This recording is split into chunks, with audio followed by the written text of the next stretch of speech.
My sister stole my identity and my family blamed me for it, so I decided to take my revenge. I was 13 when my parents died in a car crash. One moment, I had a family. The next, I was an orphan. My older sister Elena and I were taken in by our aunt and uncle, Mom's wealthy, well-mannered relatives who lived in a massive house that never quite felt like home. They smiled a lot, hosted charity brunches, and told everyone they were doing the right thing by taking us in. At first, I was grateful. I stayed quiet, polite, low maintenance. But Elena, she bloomed. Almost overnight, she became their golden child. They'd praise her intelligence, her beauty, her resilience. I was the shy one, the awkward one, the emotional one who cried at night and had panic attacks in the hallway. Every time I tried to speak up about how Elena would mock me behind their backs or take credit for things I did, they'd tell me I was being dramatic, sensitive, jealous. I started keeping a diary. Writing things down helped me stay sane. By the time we were in high school, Elena had practically replaced me in every way that mattered. She started dressing like me, stealing lines from my essays and passing them off as her own. She flirted with my crushes, made jokes that cut deeper than she'd ever admit. But the worst part? Everyone believed her. Because she was charming, radiant, perfect. And me? I was the unstable little sister they had to manage. It got worse when I fell in love. His name was Tyler. He saw me, really saw me, and for a moment I thought maybe I'd finally have something Elena couldn't ruin. But one night, I caught them in my room kissing. Elena didn't even look guilty. Just smiled and said, "It's not my fault you're so easy to forget." I broke down. I told our aunt and uncle everything. About the lies, the cruelty, the manipulation, and even about what I had seen Elena doing with Tyler. They exchanged glances, sighed, and said, "She's just going through a phase. You know Elena, she's lovely. You're just being too sensitive. Maybe you should focus on your studies." So I did. I buried myself in school, applied for scholarships, got accepted into a prestigious university. For a moment, I saw a way out. Until the day I got a letter for a scholarship I never even had a chance to accept. Turns out, someone had already accepted it using my name. Elena. She'd forged documents, stolen my credentials, and submitted them as her own. All with the help of a family lawyer who misunderstood the paperwork. I ran to confront them, shaking, barely able to breathe. And what did my aunt say? "It's just a little mix-up. A prank. Sisters fight, but family stays together." They said that even after I found out Elena drained the inheritance our parents left me. After I realized she used my ID to max out my savings account. After she moved in with my boyfriend. And they still said I was overreacting. That night, I packed a bag. I didn't leave a note. Didn't take my phone. I vanished. Because if they all wanted a world without me in it, I'd give it to them. But they had no idea what I was planning next. I didn't cry when I left. I didn't scream or beg or look back. I just disappeared. Took a bus across 3 states with nothing but a duffel bag, a fake name I'd memorized like a script, and a determination I'd never felt before. I sold my jewelry at a pawn shop, crashed in hostels, scrubbed dishes in diners, anything to keep moving and stay hidden. But I wasn't just running. I was becoming. In a small city far away from the mess that used to be my life, I reinvented myself. Got a job at a coffee shop, rented a tiny studio with a leaking roof, and enrolled in night classes under the name Lena Marks. I learned how to build a life from nothing. No handouts. No lies. Just me. I worked harder than I ever had. Studied psychology, because if people could manipulate me, I wanted to learn how to see it coming. I studied law because I wanted to know exactly what Elena stole from me and how to get it back. I studied people. How they think. What makes them tick. And all the while, I kept tabs on them. Elena had moved into my dream school. Lived in the dorm meant for me. Dated Tyler publicly. Posted selfies with my scholarship group, pretending to be me. Her lies had become her truth. But not once was there a mention of me. Not any missing posters, or even a video on Elena's very public Instagram.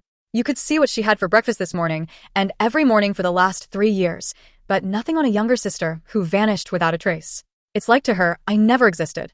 Aunt Clara and Uncle Mark backed her every step of the way. Called her resilient in interviews. Donated in my name to university charities. I was just a ghost. 3 years passed before I made my first move. A tip to the school board about suspicious application discrepancies. Another to the IRS about money movement from a minor's trust. I stayed anonymous. Quiet. Strategic. When Elena's scholarship was temporarily suspended, she blamed everyone but herself. When a quiet investigation into the family lawyer began, Clara said nothing. But it wasn't enough. So I created a new identity online. Clean, credible, untraceable. Lena Marks became a rising voice in academic circles. I started publishing research papers, giving talks on ethics and manipulation, all under a pseudonym that slowly began gaining traction. Eventually, I applied to the very university Elena once stole from, this time as someone else. I got in. With a scholarship. My grades, my identity, and my new name were all real now. More real than hers had ever been. And then I met Damien. He was quiet, smart, the kind of person who didn't care about surface-level charm. He knew me as Lena, not the broken girl my family had thrown away. For the first time, I let myself be seen, not as someone's sister, not as a victim, but as me.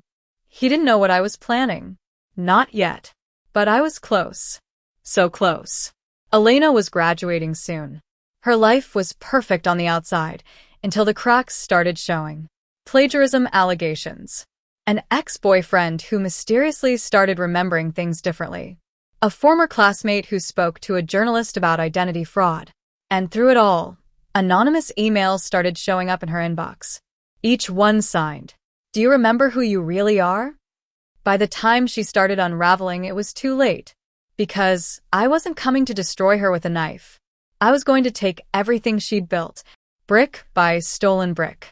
And then, I'd leave her in the ruins. Just like she left me. It didn't all fall apart at once. That would have been too easy.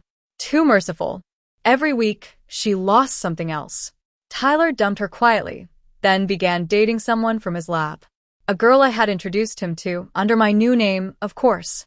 When the story broke on a gossip blog, twin swindler, identity theft allegations rock local socialite, Elena cried to Aunt Clara and Uncle Mark. But they had their own issues now. Turns out, covering up a trust fund scam with a minor's inheritance wasn't as harmless as they claimed.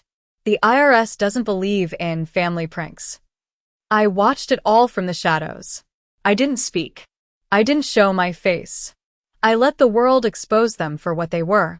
But the final act, the final devastation, I had to deliver myself. Graduation day. I walked into the auditorium in heels that clicked with purpose. I wasn't the invisible girl anymore.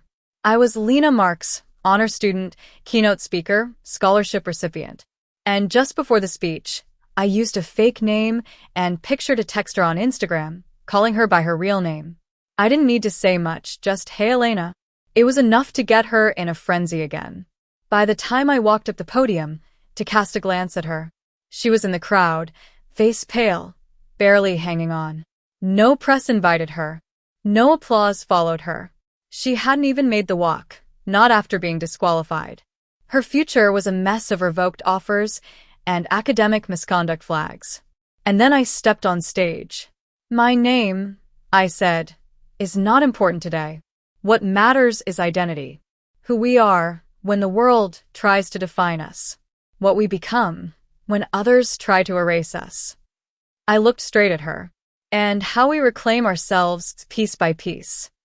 After the ceremony, she tried to follow me, grabbed my arm and hissed, "What do you want from me?" I smiled, calm as ever. "Nothing." "You ruined me," she spat. "No," I said. "You did that to yourself." I just held up the mirror. She started crying. I didn't stay to comfort her. As I walked away, Clara and Mark stood off to the side, quiet and humiliated. They avoided my gaze. They had spent years telling me to be quiet, that Elena was just trouble, that I should be the bigger person. Well, I was. So much bigger that they couldn't even reach me now. That night, I burned the last of the photos. The journals. The reminders of who I had been. I wasn't the little sister anymore. I wasn't their victim. I wasn't the girl left behind. I was me, rebuilt from ashes, one lie at a time. And they would never forget it.